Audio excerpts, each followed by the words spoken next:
নমস্কার। এনটিপিসির ফর্ম বেরিয়েছে, যার নোটিফিকেশান আমি ডিসক্রিপশন বক্সে দিয়ে দেবো, আপনারা দেখে নিতে পারবেন। এখানে গ্র্যাজুয়েট এবং নন গ্র্যাজুয়েট দুটো বিভাগে কিন্তু বেরিয়েছে। লাস্ট ডেট আপনারা দেখতে পাচ্ছেন, এখানে কিন্তু লাস্ট ডেটটা দেওয়া হয়েছে 13 তারিখ পরের মাসে। এবং আন্ডার গ্র্যাজুয়েটের নোটিফিকেশানটাও আমি ডিসক্রিপশন বক্সে দিয়ে দেবো, আপনারা ওখান থেকে সমস্ত ডিটেলসে দেখে নিতে পারবেন। আজ আমরা মূলত আলোচনা করব যে আপনি অ্যাপ্লিকেশন কিভাবে করবেন অনলাইনে। একদম স্টেপ বাই স্টেপ আলোচনা করা হবে, প্রথম থেকে শেষ পর্যন্ত দেখবেন ভিডিওটি। আশা করি কোনো সমস্যা আপনাদের হবে না। কিভাবে অ্যাপ্লিকেশন করতে হবে আমরা দেখব। সবার প্রথমে এদের যে অফিসিয়াল ওয়েবসাইট আছে, অফিসিয়াল ওয়েবসাইটে চলে আসতে হবে আমাদের। এর লিঙ্কটা আমি ডিসক্রিপশন বক্সে দিয়ে দেবো। এখানে আসার পর আপনারা ওই অ্যাপ্লাইতে ক্লিক করলে আপনারা দেখতে পাবেন ক্রিয়েট অ্যান অ্যাকাউন্ট আর অলরেডি হ্যাভ অ্যান অ্যাকাউন্ট। যদি কারোর অ্যাকাউন্ট থেকে থাকে তাহলে নিচেরটা, আর না হলে অপরটা সিলেক্ট করে আমরা নিউ পেজে আসবো। নিউ পেজে আসার পর এখানে আমাদের কান্ট্রি সিলেক্ট করে নিতে হবে। এখানে পার্সোনাল ইনফরমেশানে এখানে ফুল নেম, আর এখানে কিন্তু রিটাইপ নেম। তারপর এখানে যদি চেঞ্জ হয়ে থাকে নো। তারপর ডেট অফ বার্থ, জেন্ডার এখানে সিলেক্ট করে দিতে হবে। এখানে বাবার নাম এবং তারপর এখানে ফাদার নেম ওই এন্টার করতে হবে। মায়ের নাম, তারপরে আধার ভেরিফিকেশন করতে হবে, আধার কার্ডের নাম্বার দিতে হবে এবং ভেরিফিকেশন করতে হবে। এখানে ক্লিক করতে হবে। এখানে ইমেল আইডি দিতে হবে এবং এখানে জেনারেট ওটিপিতে ক্লিক করতে হবে। আর এখানে মোবাইল নাম্বার দিয়ে এখানে জেনারেট ওটিপিতে ক্লিক করবে। মোবাইল এবং ইমেলের দুটোর ওটিপি আপনাকে এখানে কিন্তু এন্ট্রি করতে হবে। এখানে একটা পাসওয়ার্ড দেবেন এবং তারপর কনফার্ম পাসওয়ার্ড করার পরে ক্যাপচার দেবেন।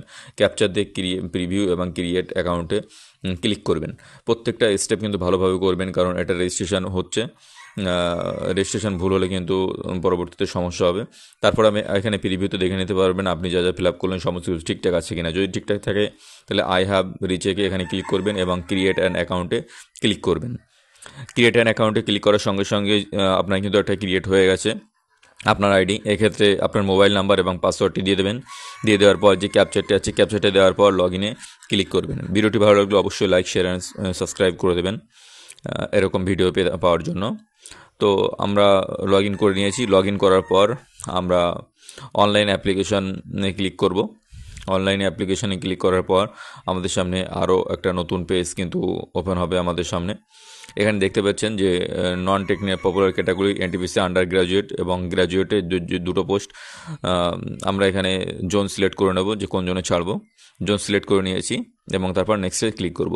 একদম আন্ডার গ্র্যাজুয়েট এবং গ্র্যাজুয়েট পোস্টে কিন্তু একইভাবে ছাড়ার পদ্ধতি।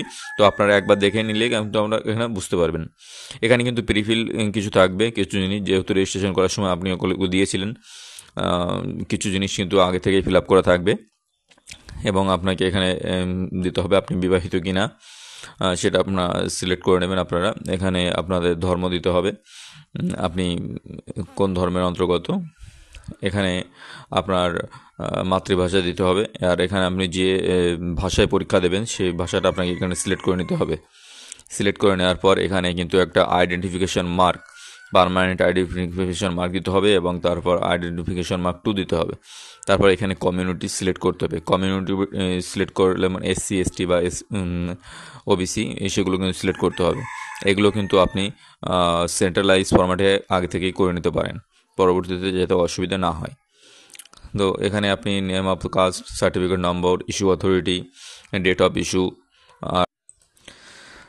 এখানে কিন্তু পার্মানেন্ট অ্যাড্রেস ফিল আপ করে দিতে হবে। এখানে স্টেট, ডিস্ট্রিক্ট সমস্তটাই ফিল আপ করে দিতে হবে। Present address and permanent address, এখানে ভিলেজ নেম, পিন নম্বর সমস্তটা ফিল আপ করে দেওয়ার পর নিচে কিন্তু একটা অপশন থাকবে যে পোস্টাল অ্যাড্রেসে প্রেজেন্ট অ্যাড্রেস আর পার্মানেন্ট অ্যাড্রেস যদি সেম থাকে তাহলে এখানে ক্লিক করলে দিতে পারেন। এখানে এক্স সার্ভিস যদি ম্যান হয়ে থাকে তাহলে এগুলো আপনি দেখে নেবেন। যদি PH ক্যান্ডিডেট হয়ে থাকে বা EBC কার্ড হোল্ডার হয়ে থাকে তাহলে এগুলো আপনাকে দিতে হবে, না হলে নো করে দিতে পারেন। আপনি যদি কোনো কাজ করে থাকেন তাহলে ইয়েস বা নট অ্যাপ্লিকেবল। এখানে ব্যাংকের অ্যাকাউন্ট নম্বর দিতে হবে, এখানে নেম অফ ব্যাংক হোল্ডার, এখানে অ্যাকাউন্ট নাম্বার, এখানে কনফার্ম অ্যাকাউন্ট নাম্বার, এখানে IFSC কোড দিয়ে কনফার্মে ক্লিক করতে হবে, তাহলে কিন্তু ব্যাংক নেম চলে আসবে। নেক্সট স্টেপ এখানে এডুকেশন কোয়ালিফিকেশন দিতে হবে, এখানে স্টেট সিলেক্ট করে দিতে হবে, এখানে ডিস্ট্রিক্ট, এখানে বোর্ড, আর এখানে date of result declaration, roll number দেওয়ার পরে এখানে কিন্তু মাধ্যমিকের সার্টিফিকেটটা আপলোড করার পর অ্যাডে ক্লিক করতে হবে। অ্যাডে ক্লিক করার পর কিন্তু তারপর ঠিক একই রকমভাবে বিএডটা আপনারা আপলোড করে দেবেন। আন্ডার গ্র্যাজুয়েটে কিন্তু সেটা আপনাকে এই শুধু আপলোড করতে হবে। আপনারা দেখতে পাচ্ছেন তারপর কিন্তু ফটো আপলোড করতে হবে। এখানে কীভাবে ফটো আপলোড করলে রিজেক্ট হবে, কীভাবে অ্যাকসেপ্ট হবে আপনি কিন্তু দেখতে পাচ্ছেন। ঠিক একই রকম ব্যাকগ্রাউন্ড, হোয়াইট ব্যাকগ্রাউন্ড করে আপনারা ঠিক সাইজের কিন্তু ফটোটা আপলোড করার চেষ্টা করবেন, যাতে পরবর্তীতে কোনো অসুবিধা না হয়। তো ফটো কিভাবে আপলোড করতে হবে এখানে কিন্তু ডিক্লারেশন দিয়ে হচ্ছে। হোয়াইট ব্যাকগ্রাউন্ড লাগবে, কিন্তু ক্লিয়ার ফ্রন্ট ভিউ লাগবে। ফটো এবং সিগনেচার আপলোড করার পর এখানে কিন্তু আপনার পোস্ট সিলেক্ট করতে হবে। ফটো কিন্তু 30 থেকে 70 কেবির মধ্যে কিন্তু আপলোড করা লাগবে জেপিজি ফরম্যাটে। এখানে আপনারা এখানে থেকে এইরকমভাবে কিন্তু আপনারা এখান থেকে পোস্ট সিলেক্ট করে নিতে পারেন। এখান থেকে কিন্তু এরকমভাবে ঠিক আপনারা এক এক করে আপনার যেটা পছন্দ মতো পোস্ট হয় সেটা কিন্তু আপনারা বেছে নিতে পারেন। ভিডিওটি ভালো লাগলে অবশ্যই লাইক, শেয়ার অ্যান্ড সাবস্ক্রাইব করবেন। করার পর এখানে কিন্তু প্লেস লিখবেন। প্লেস লেখার পর তারপর প্রিভিউতে করবেন। প্রিভিউতে আপনি কিন্তু খুব ভালো করে দেখে নেবেন। দেখে নেওয়ার পর তারপর আপনি এখানে পেমেন্ট করবেন। পেমেন্ট করার পর ঠিক এরকমভাবে ইউপিআই কোড দিয়ে করবেন, যাতে আপনি যে কোনো ফোনপে, গুগল পের মাধ্যমে কিন্তু স্ক্যান করে পেমেন্ট করতে পারেন। এরকমভাবে কিউআর কোড আসবে এবং আপনারা যে কোনো ইউপিআই অ্যাপস দিয়ে কিন্তু আপনারা স্ক্যান করে পেমেন্টটা করতে পারবেন। তারপর ভিউ অ্যাপ্লিকেশনে গিয়ে আপনি অ্যাপ্লিকেশনটা দেখতে পাবেন। অ্যাপ্লিকেশনটা কিন্তু প্রিন্ট আউট করে দেখতে পারেন। ভালো থাকবেন, সুস্থ থাকবেন, ধন্যবাদ।